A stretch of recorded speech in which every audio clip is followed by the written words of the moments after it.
আসসালামু আলাইকুম। সবাই কেমন আছেন? আশা করি সবাই ভালো আছেন।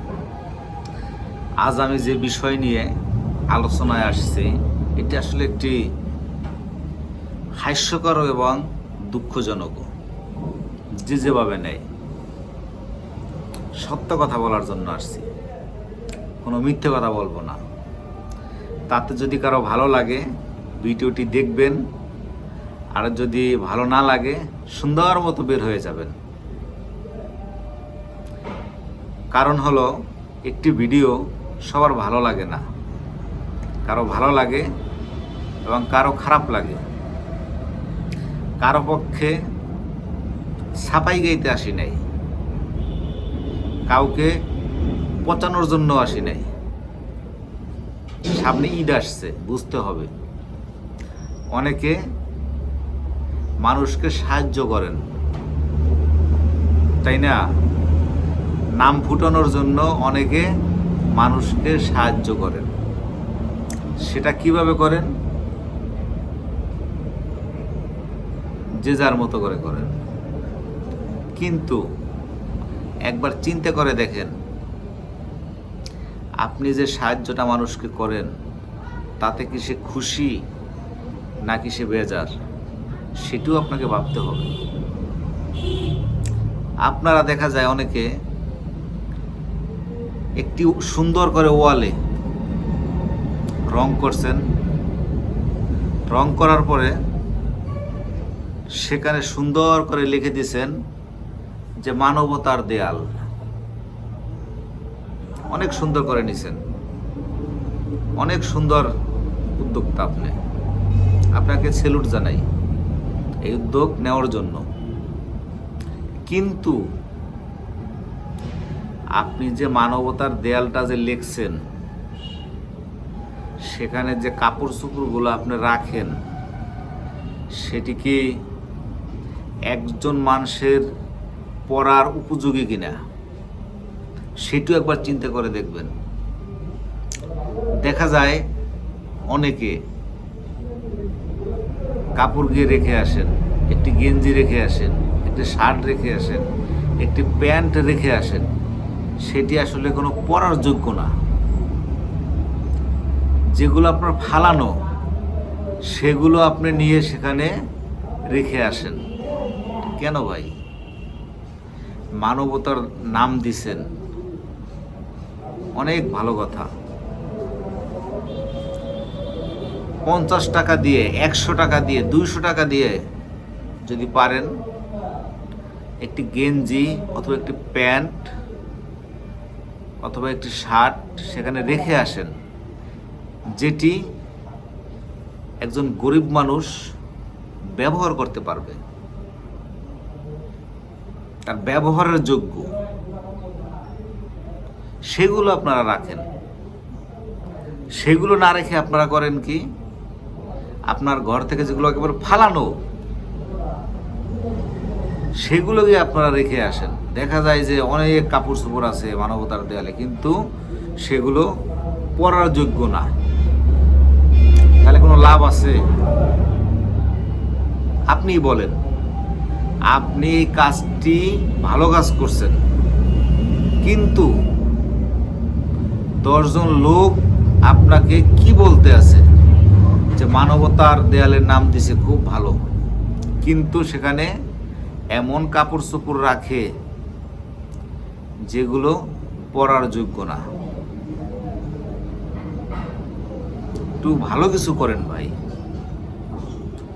যেগুলো একজন গরিব মানুষ ব্যবহার করতে পারবে, সেগুলো করেন। যদি আপনার পকেটে টাকা নাও থাকে, যদি আপনার পকেটে 100 টাকা থাকে, আপনি 100 টাকা দিয়ে একটি ভালো কিছু নিয়ে রেখে আসেন সেখানে। তারপরেও একেবারে নষ্টগুলো রাখেন না, যেন মানুষের পড়ার উপযোগী হয়। আমার এই কথাগুলো হয়তো আপনার কাছে খারাপ লাগবে, কারণ সত্য কথা বলছি। তারপরেও কিছু করার নেই, না বলে আর থাকতে পারলাম না। আমার সামর্থ্য নাই, আমি দেই না, সেটা অন্য ব্যাপার। আপনার সামর্থ্য আছে, আপনি দিচ্ছেন না। যেগুলো একবারে আপনার বাসার ফালানো কাপড় আপনি সেগুলো গিয়ে রেখে আসেন কেন ভাই? আপনার তবে একটি রেস্টুরেন্টে গিয়ে খাওয়া দাওয়া করার পরে একজন ওয়েটারকে আপনারা ঠিকই 100 টাকা আপনার টিপস দেন, ঠিকই 50 টাকা দেন, তো ওই টাকাটা আপনারা এসে গরিব মানুষের পিছনে খরচ করেন। দেখবেন গরিব মানুষের দোয়া কিন্তু অনেক কাজে লাগে। আপনি ভালো উদ্যোগ নিছেন, বেশ ভালো কথা, আপনাকে স্যালুট জানাই। কিন্তু উদ্যোগটা আর একটু উপর লেভেলের করেন।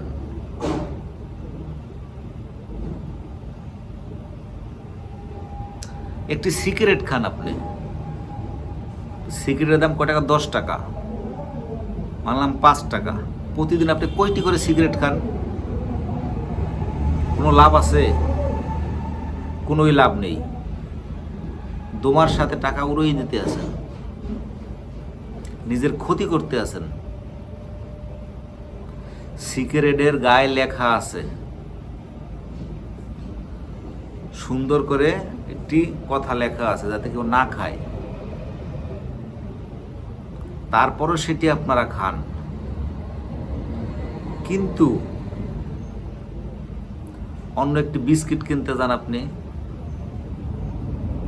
সেখানে ঠিকই আপনি ডেট লেখা দেখে কিনবেন, কিন্তু সিগারেটের গায়ে যে লেখা আছে সেটি কিন্তু আপনারা দেখেন না, ওখানে কিন্তু ছবিও দেওয়া আছে, তারপরও সেটি আপনারা খেয়াল করেন না।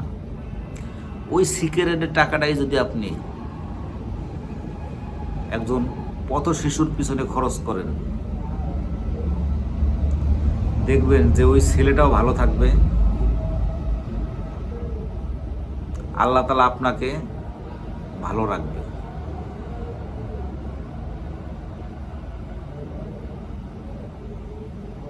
আর কি বলবো আপনাদেরকে, বলার ভাষা খুঁজে পাচ্ছি না।